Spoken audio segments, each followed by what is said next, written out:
Man, I'm not even going to waste time on a long intro for this beast of a game.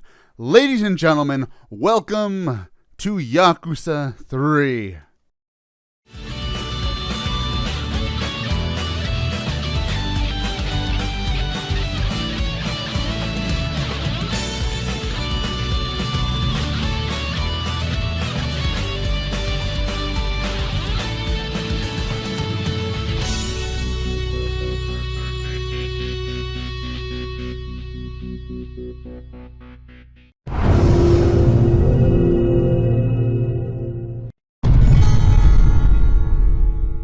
We start off not with Chapter 1, but with a prologue where we see Haruka and Kiryu catching some fish for dinner, but not just for themselves, but for an entire orphanage. Yeah, I guess Kiryu has softened up over the last couple of years, and he's taking that next big leap from being Daddy Kiryu to being Papa Kiryu. Whilst this happens, a man named Rikia comes bearing some bad news. The boss has been shot.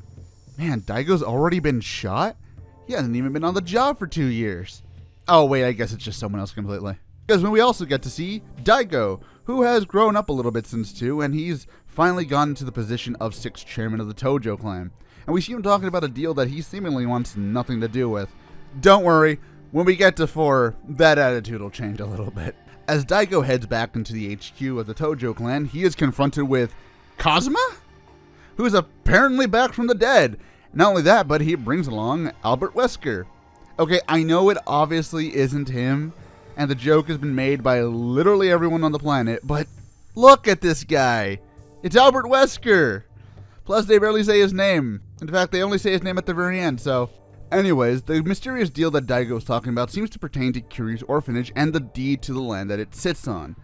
As Daigo firmly states he wants no part in this plan, he is seemingly shot by the revived Kazuma. Back in Okinawa, Kiryu is at the hospital where he gets the call that Daigo too was shot. And not only that, but the deed to his land was also stolen. As theories run wild, this little girl named Saki shows Kiryu a sketch of the man who shot the boss that is in the hospital currently, and seemingly the man who also shot Daigo. It turns out to be Kazuma. Just what is going on? Why is Kazuma alive? Why is he shooting seemingly random Yakuza bosses and stealing deeds to the land? Well, shit, not even Chapter 1 and we already got a big mystery on our hands, gang. After the prologue, we pick up literally where the last game left off, with Kiryu and Karyu saying goodbye? What the fuck? After all that? You're just gonna leave? Okay. So, apparently Karyu is leaving for America for some sort of special camp, and Kiryu is left with the biggest set of blue balls since Uranus and Pluto. Even Date and Shindo are back there like, dude, what the fuck? Well, anyways, from this small conversation between Kaoru and Kiryu, it seems Kiryu has finally decided to open up his own orphanage in, well, Okinawa. Since he's been thinking of doing so for quite a while now, and he decides basically to just give back, especially since he himself was also once an orphan. Before that, he decides to head back to Kamurocho to say his goodbyes and ask Majima himself a little bit of a favor. He asks Majima to take care of Daigo, keep him on the straight and narrow path pretty much. Again, wait till 4. Majima, after some persuasion, agrees to do so, but he does warn Kiryu that if Daigo does begin to stray, there will only be so much he can do to stop him. 6 months later, we see Kiryu cooking for the kids, and it's as wholesome as you think it is. Before dinner, it turns out one of the kids has gone missing and Kiryu has to go find her. It's here we see Kiryu's evolution that began in 1, kind of hit its apex in a way, but we'll get to that later. After a montage of Kiryu basically being the best father in the world, we fast forward another 6 months and we see that Morning Glory, which is the name of Kiryu's orphanage, has been getting constant eviction notice from these men watching the place for quite a while. After finding out these two are from the Ryudo clan, Kiryu tracks them down and we get introduced to Rikia from earlier in the prologue. So after some nice intellectual discourse, Rikia agrees to take Kiryu to the boss for a chat about this eviction crap. After we hit the Ryudo HQ, we meet their boss Nakahara and his adopted daughter Saki. Turns out the Ryudo clan wanted the land that Kiryu's on because it's prime real estate and it's going to bring in a lot of money to not only them, but Okinawa in general. After Kiryu refuses, Nakahara does the only sane thing to do and threatens Kiryu with a katana. Kiryu's only response is that if Nakahara wants a fight, he'll give it to him. But if he hurts his kids, there will be hell to pay. We fade back into a news report that Kiryu is watching about two politicians, Tamiya and Suzuki, both wanting to pass seemingly separate bills, one for a military base and one for a resort, both in Okinawa. Seems kind of arbitrary, but don't worry, this comes into play later. And after that, you basically are just Kiryu, going through his daily life, helping his kids, making sure they fix their problems, and alleviate their worries. After that, Rikia comes asking Kiryu for a favor, to find Saki, who has apparently run off with her real mother who abandoned her after her father killed himself. In front of her. After he beat her. Jesus Christ. Yeah, no jokes, that's just fucked up, dude, Jesus. So to make matters worse, not only can they not call the cops due to Saki not technically being legally adopted, but they also can't call her because, well, she's a mute. As in, she just doesn't talk. Kiryu runs to Ryudo HQ to basically console Nakahara. While there, he decides to rescue the girl for Nakahara. He doesn't care about the deed or any of that stuff anymore, simply to bring the young girl to safety. After making an entire family of Yakuza look like a bunch of school children with plastic swords, Kiryu saves Saki and returns her to Nakahara. After the two drink and swear each other in as brothers, we all live happily ever after. The end. Psych! We still got 9 more chapters left, bub. Better buckle in. After the celebration and swearing of becoming brothers, Daigo makes a surprise visit and decides to tell us what exactly happened. Apparently the Tamashiro clan, aka the people you just turned into fucking jelly, are an offshoot of the Tojo clan, and was going behind the backs of the main Tojo HQ to buy up all the land they could to sell it to the resort or military bills if they got passed. And Daigo was basically sent to just make sure this shit didn't go over. Fast forwarding again an entire year later, we pick up from the prologue where we now know that it was Nakahara who got shot by Kazuma, and this is where we get the call from Kashiwagi telling him that Daigo too has been shot, and is basically on the brink of life and death. Kiryu is actually pretty reluctant to go at first due to his new life, being afraid of just leaving his kids to go play Yakuza again. Again, another great evolution that we saw of the man back in 2. But again, we'll get to that. Rikia somehow talks Kiryu into going with this whole plan, and Haruka volunteers to keep the house from burning down. After that, the story finally kicks into first gear, where we see multiple Tojo clan captains such as the head of the Hamazaki family, the Nishikiyama family, and the Hakuho family, all getting ready for an upcoming war to seize control of the Tojo clan since Daigo is basically at death's door as it is. So, a normal Tuesday for the Tojo clan at this point. As Kiryu arrives back at Kamurocho, he sees Club Stardust being hassled by a few ruffians, trying to apparently buy the place out to make it as their own war HQ once it starts. Kiryu, doing his pre-workout routine on the thugs, gets some info from the main guy and is told that not only is the war starting, but the first to be taken out will be Kashiwagi. As it turns out, the new boss of the Nishikiyama family, who took reign not too long ago, has taken Kamurocho to a drastic new place over the past 2 years, taking all the land from the Kazuma family and basically doing whatever they please. Kiryu, knowing what he does now, goes to meet Kashiwagi, but before he leaves, he's told by Kazuki that there's been men in black scoping around the town as of late, and to be very careful. So naturally that means he meets them right after he leaves. I gotta love Yakuza. As Kiryu makes short work of the MIB, Wesker here seems to have other plans, but before he pops a few in Kiryu, well, that rhymed, the sound of the cops make them retreat. From here we have a small flashback to the Tojo clan, or is it flash forward? Or is it during? I wonder. Anyways, we have a little thing with the Tojo clan discussing what the hell they're gonna do now that Daigo's basically dead. And of course all 3 of the captains shown earlier state their claim with the exception of this man, Mine. Also, just a real quick aside, how the hell is the Nishikiyama family still in this clan? Especially from what I remember, they were dissolved in 2. Hell, even if they weren't, these guys have betrayed this clan twice, going on 3 times. You're just okay with this? Man, the Tojo clan is possibly the most forgiving Yakuza family in the entire world. Editors, nope. It turns out they were officially disbanded after this game, so, congrats on finally catching up, Tojo clan. So, after Kiryu arrives and relays all the information we have so far to Kashiwagi, the assassin sent to kill Kashiwagi finally take him out with... Now, I want you to tell me in the comments, go down there and type it out before you keep watching this, how do you think they kill him? Remember, these guys are covert assassins. I'll give you 5 seconds. They use a fucking chopper gunner from Call of Duty. Where the fuck did that come from? Holy shit! Holy shit! Seriously, this comes out of fucking nowhere. Like, holy shit. Anyways, with Kashiwagi's last breath, he tells Kiryu that someone has betrayed the clan. It's only a matter of time before the House of Cards comes tumbling down. After Kashiwagi is killed, Kiryu's troubles are far from over, as his bloody suit makes him a suspicious man. He is then chased by the police, but luckily Date is there to save him. He takes Kiryu to the news arena to catch up a bit and talk about pretty much everything that's happened thus far in the story. It's here we get a little bit more background on the new 3 Tojo clan captains, and their first suspect is Kanda, because he just seems to be the asshole here. And just in the nick of time too, because Rikia, going against Kiryu's wishes, is now in Kamurocho. After the two meet up and save a defenseless woman from apparently a very nice massage, the two finally track down and defeat Kanda, where it turns out he was not the man who killed Kashiwagi, and places the blame solely on Hamazaki. With Hamazaki, we see him talking to Majima about the Okinawa deal and how he was able to drag Majima into it. But there's a very obvious sense there's more to Majima being involved in this whole thing than he's even letting on. Back with Kiryu, he sees that the one constructing the newly passed resort is none other than Majima himself. Kiryu, pretty reluctantly, but knowing how Majima operates, comes to terms that if Majima has truly betrayed him, he'll have no issue putting down the mad dog himself. As Kiryu enters Kamurocho Hills, Majima does as Majima does and makes a wild-ass entrance before telling Kiryu some of his intentions. He was simply trying to keep Daigo safe from the nasty world of Yakuza politics, and not out of any personal gain or malice. Before Kiryu can ask any more, Majima tells him that his lips are sealed. Unless he fights him. I guess Majima just really loves Kiryu's shoe up his ass.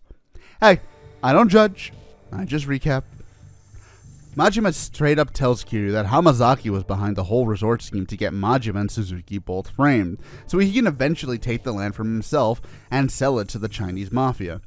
Not only that, but as of now, his goal is not only the Tojo clan, but the entirety of Kamurocho. Luckily, Daigo beforehand knew something smelled kind of fishy in the city, put up the floors to task to find anything and everything on Hamazaki.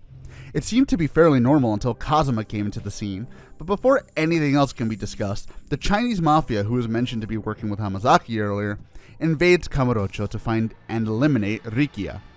So, as Kiryu's want to do, make an entire mafia look like the Lollipop Guild, and with defeating their leader, Rikia is almost beheaded until he's saved by Kazuma? What? Kiryu, just as shocked as anybody, stops the man and asks him, who is he? What is his goal in all of this? This man simply responds with, I can see why my brother took a shine to you, before walking off.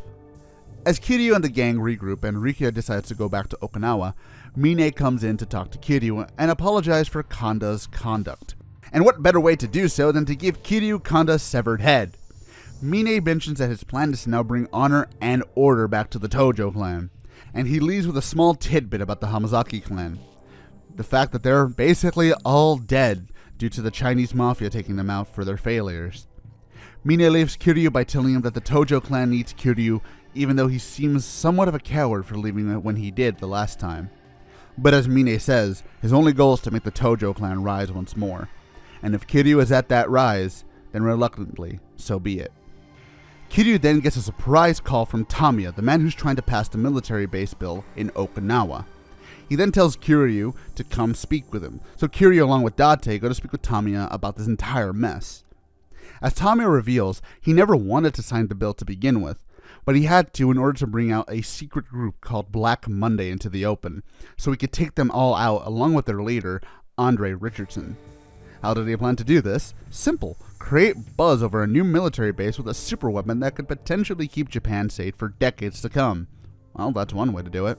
We also get told that this man is indeed Kazuma, but his name is Joji Kazuma, the younger brother of Shintaro. The only reason we haven't heard of him until now is due to the fact that Joji and Shintaro lived very different lives. Shintaro being the top of the Yakuza clan and Joji being one of the most respected cops in the force, but apparently once the media got wind of their connection, he resigned dishonorably. And that's when the CIA basically snatched him up, leading to his undying loyalty, which, yes, in case you're wondering, these guys are the CIA. We learned that they indeed did want Nakahara and Daigo's deeds, but unfortunately they did not comply, thus were taken out. Tamiya's secretary or former secretary, Toma, learning of this plan, ran to Mine to rat out the entire thing, in exchange for Mine's help to build a resort. And in exchange, gets all the profits to himself. Since Toma really is only interested in giving something to Okinawa, his hometown. Before Tamiya lets Kiryu go, he only asks Kiryu one thing, to please save Toma, who in his eyes is the only one he can trust to soon run Japan out of the hole he sees it in. Kiryu agrees, essentially waging war on what's left of the Tojo clan and the CIA. But, to Kiryu, he only sees it as a way to save his orphanage. So yeah, this man just waged war on one of the biggest intelligence hubs in the world and an entire Yakuza clan for his kids. Telling you guys, best dad right here. We see Mine looking over a picture of his younger self and his father, who he lost when he was quite young, and unfortunately, due to that, became an orphan. Since then, he only had one real goal, and that's to never struggle or suffer that kind of loneliness and pain again, which is something I'll get more towards into the end. As Kiryu gets back to Okinawa, we see Nakahara up and at him and gets to a rundown of what's been happening.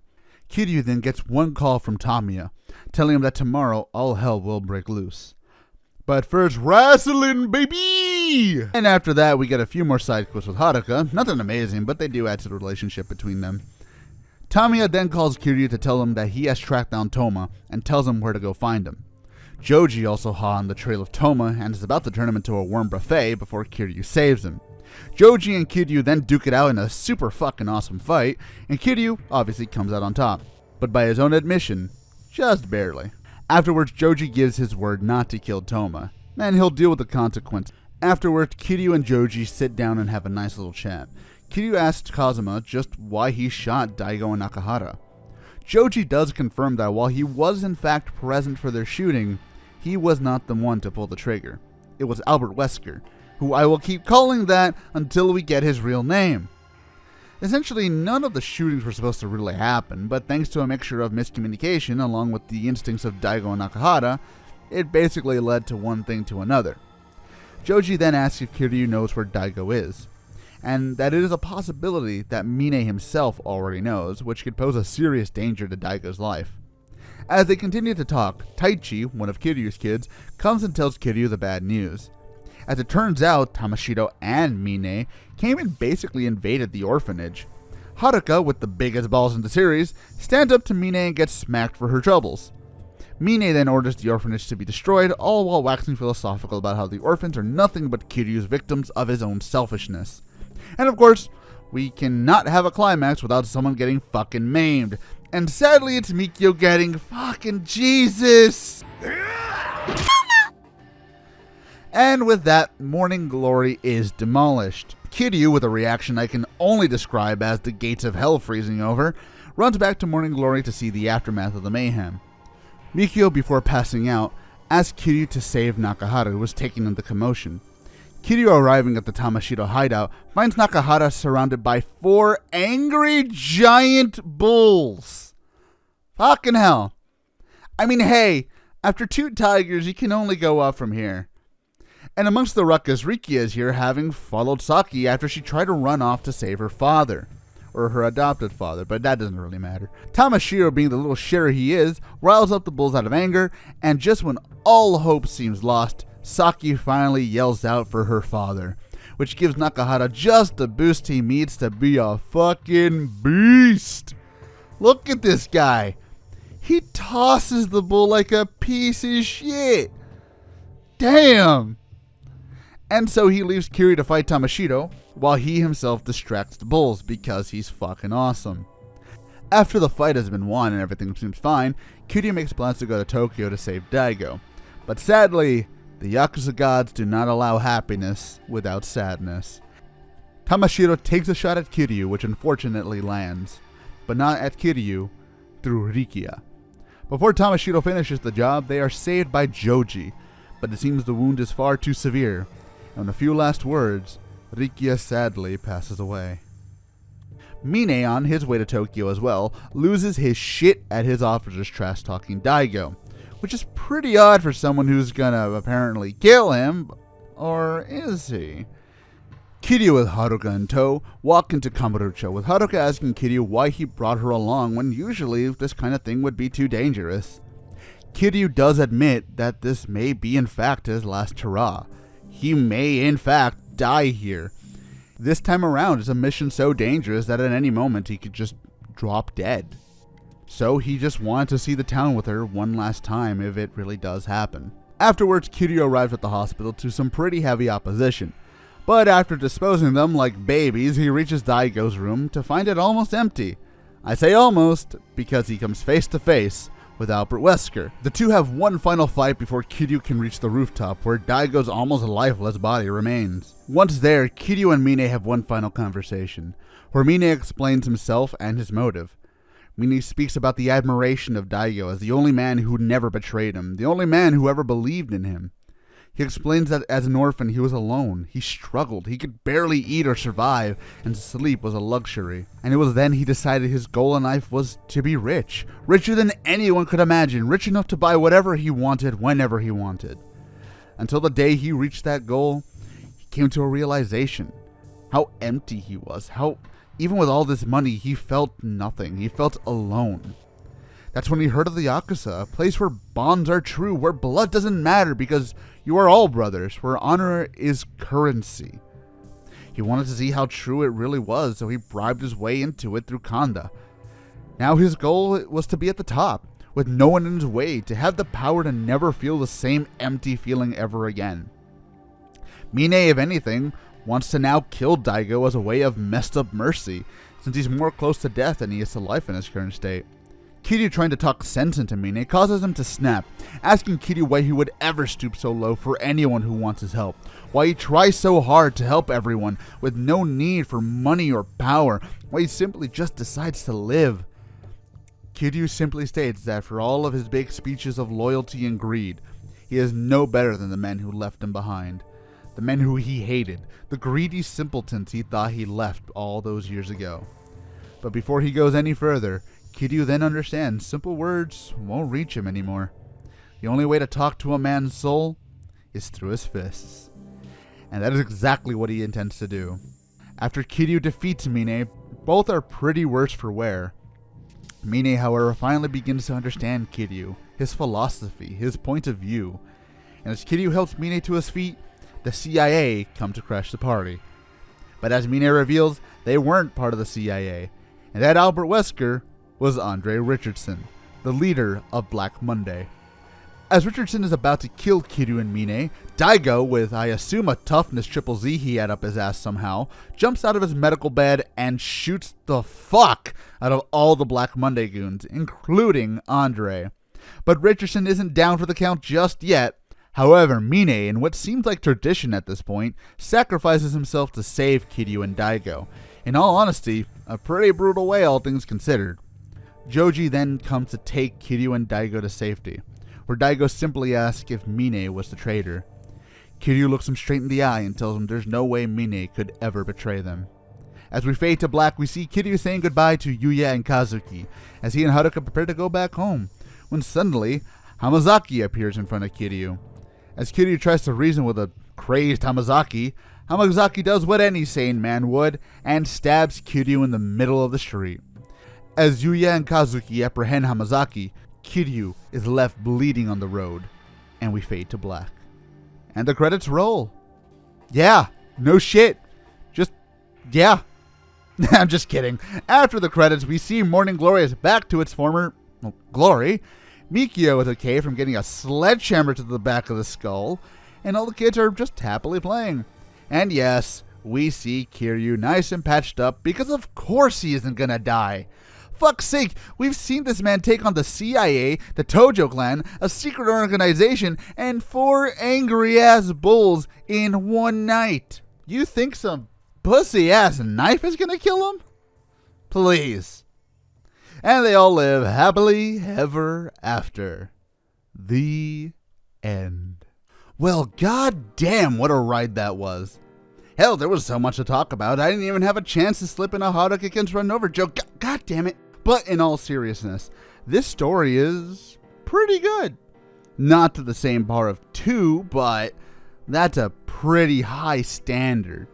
But it is a pretty good story we have on offer, with an amazing theme that permeates through the entire narrative. Personally, the story itself is pretty fun. It has some fun twists, turns, leading you with plenty of questions until everything falls neatly into place. Regular Yakuza stuff at this point. And at the end of the day, when you really think about it, it's a Kiryu has to save the orphanage plot.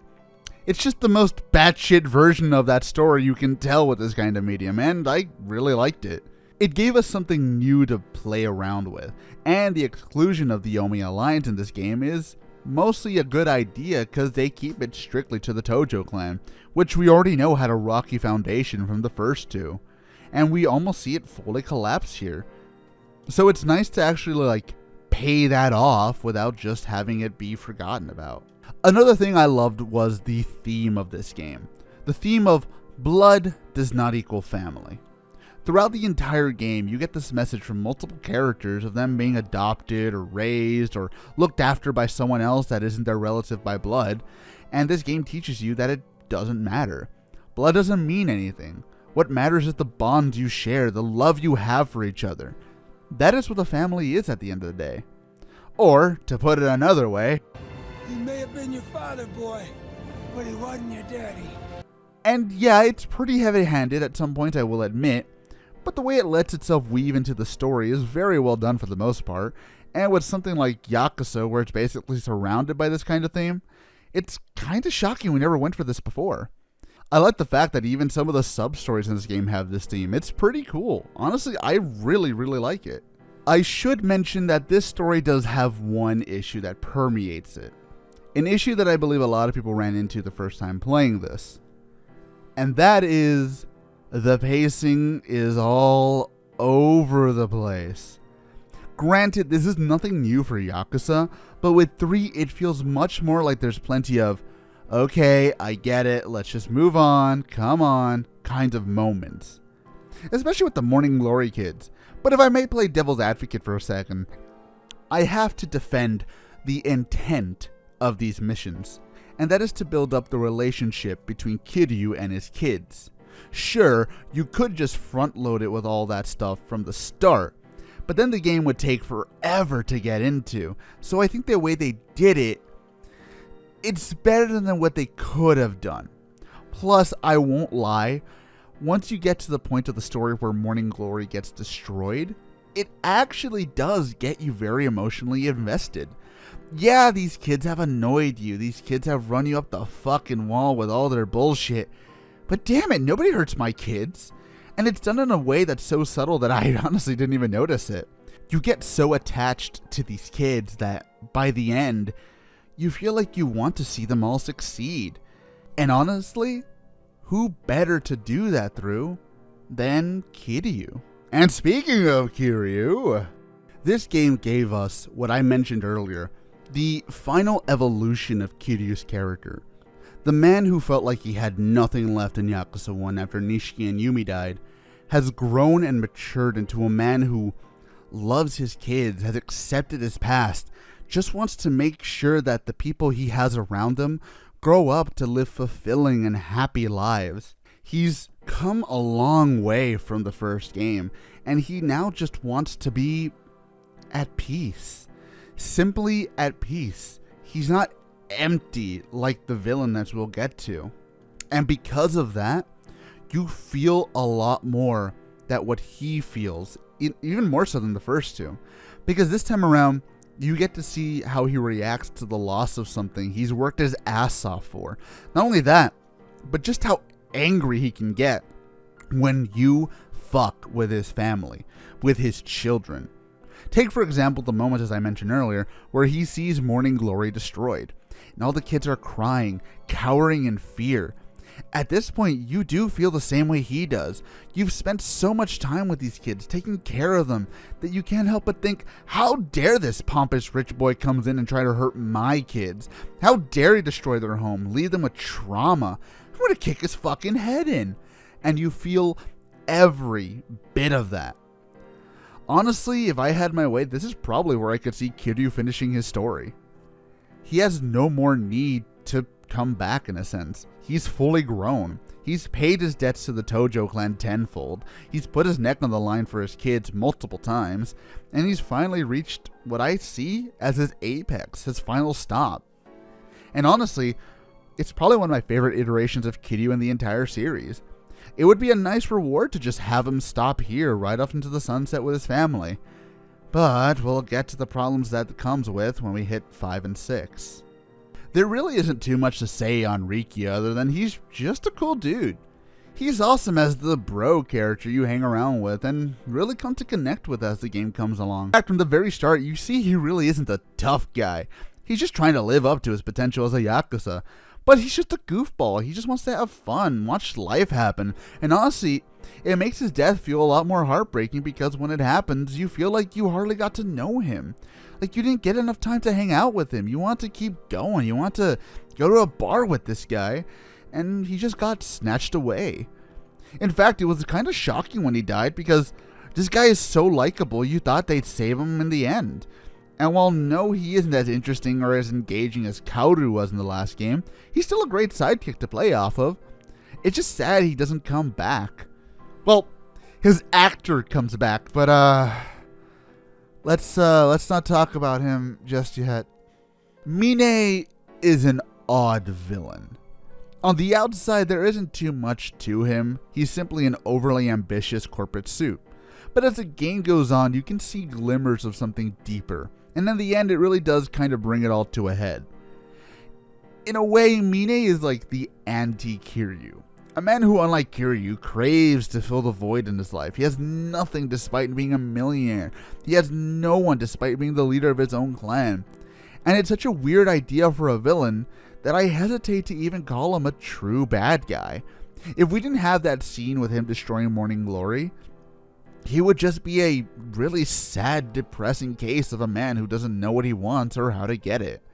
In fact, it's only at the very end where he truly understands Kiryu. He understands simply accepting himself, his failures, his past. He accepts being a human being. And again, it comes back to that extreme opposites, with Kiryu being this man who doesn't have much money. He doesn't live in a big house. He doesn't have all this extravagant stuff.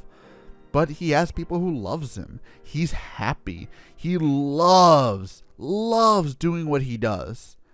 And he doesn't need much more than that. And Mine just feels like he's stuck. He's stuck in this world where nobody wants him. Nobody cares for him. But in reality, he's probably surrounded by people who do. He just doesn't understand how to allow that to happen.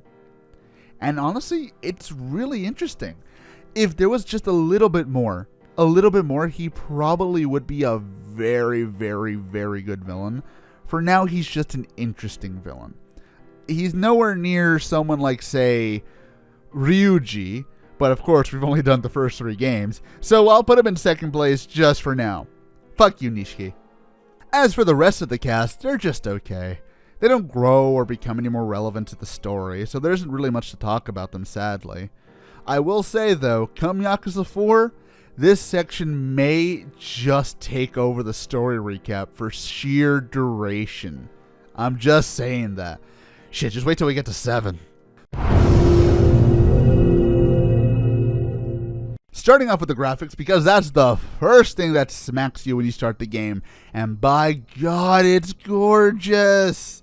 Like, seriously, I still think these graphics look great now. Sure, there's some obvious points where it does seem dated, but it's just a bit of spit and polish, and this game could be right up there with the modern titles. It's amazing. Granted, some character models do look a bit strange, and I do miss the old art style just a little bit for models like Kaoru and Kazuki, but overall it's great. The blood effects, the lighting, the water, the movement of the characters, everything is so much more fluid and lifelike, and it's only going to improve from here. Honestly, it's such a feast for the eyes, especially during the moments of the sunset or sunrise. The beach, my goodness, look at this water!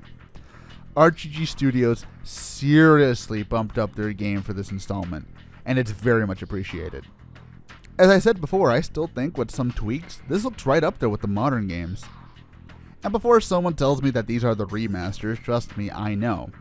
But let's be honest, even looking at the game from footage at the time, all they needed to do was bump up the resolution a bit. The graphics even then were still stunning.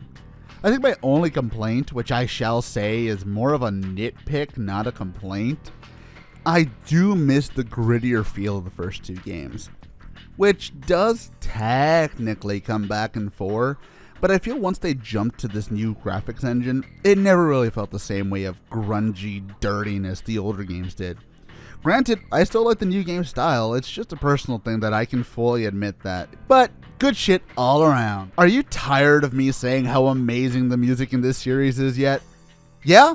Well, too bad, because 3 hits it out of the fucking ballpark yet again with some amazing tunes.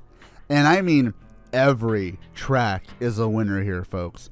The startup screen, the fight music, the boss themes, the fucking fishing theme. Every single track in this game is fantastic. And it all culminates with my personal favorite final boss theme of all time, Fly.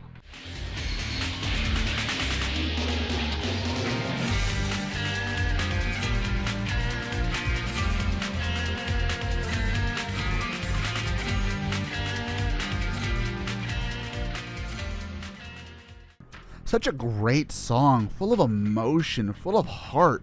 It honestly makes me wish that this became the song that Yakuza used to represent itself, instead of Receive You. But only sometimes. Fantastic stuff.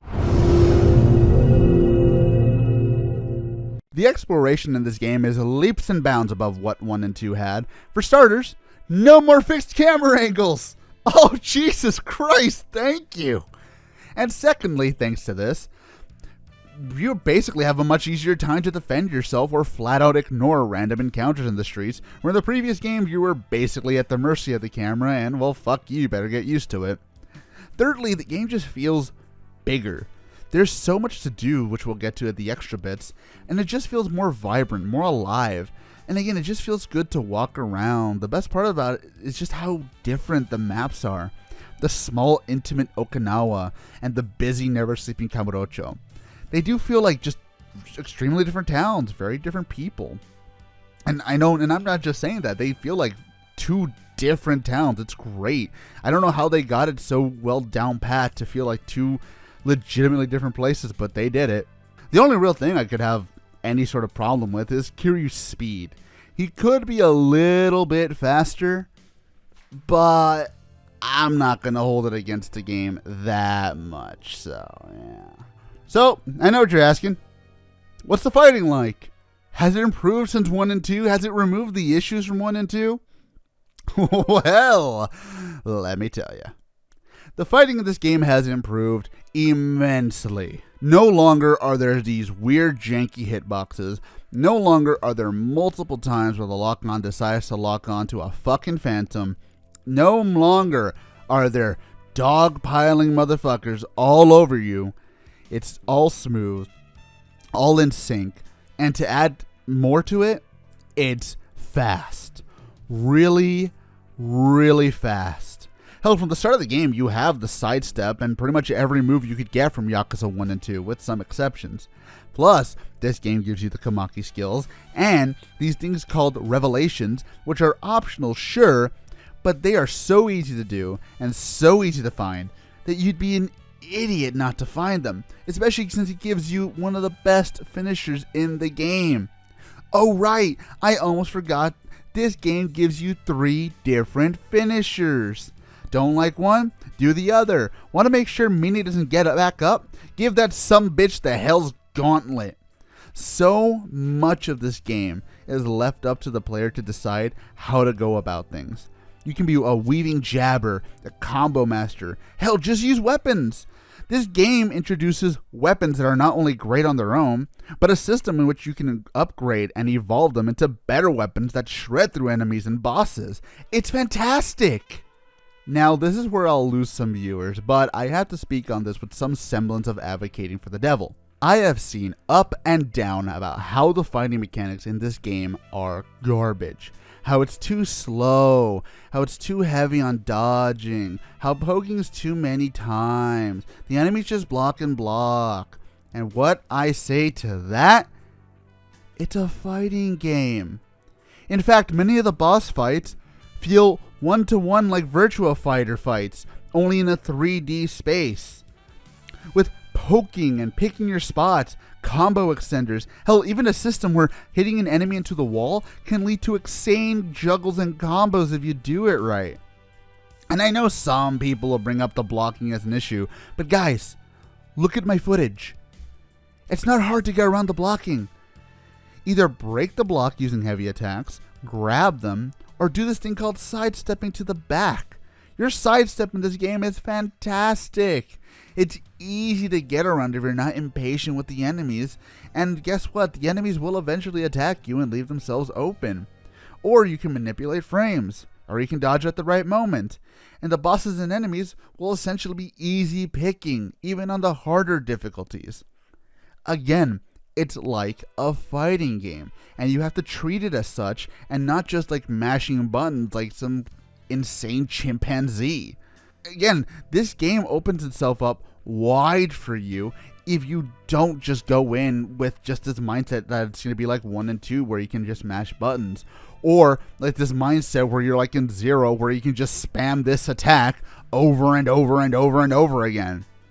Honestly, it's such a real-time adaptive fighting system that I'm shocked that it didn't keep it for later installments.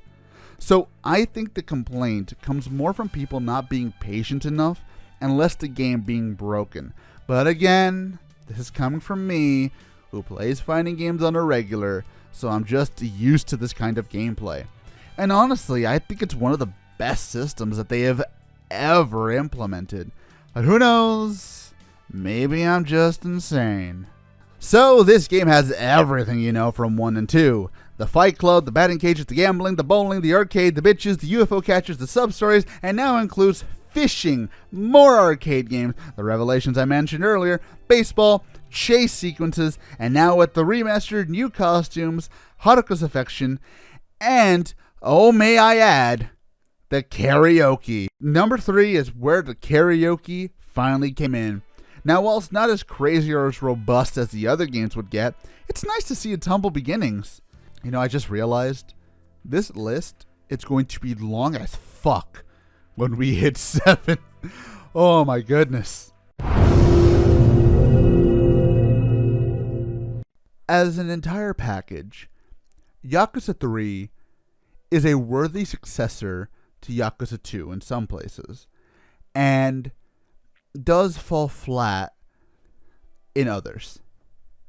In the places that it succeeds is obviously, you know, gameplay-wise, exploration, combat, just how much there is to do, the sub-stories, the revelations, just everything about that is just really good. And of course, the obvious part, the aesthetic is obviously better. You know, the graphics, the music, that stuff, obviously better.